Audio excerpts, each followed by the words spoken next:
我决定今天来一场心灵的马拉松，先上山，再下山，只为找到那片心灵的净土。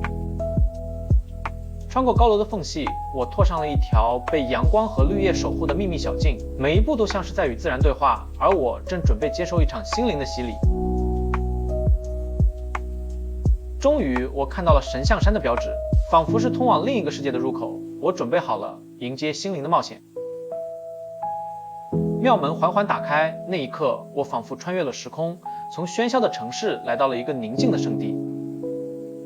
庙宇内部的庄严让我屏住了呼吸，而当我望向窗外，高楼大厦与自然和谐共存，那一刻，我仿佛找到了内心的平衡。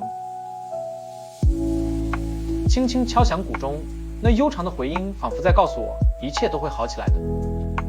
祭坛前，香烟袅袅，我闭上眼睛，感受着这份宁静与神圣。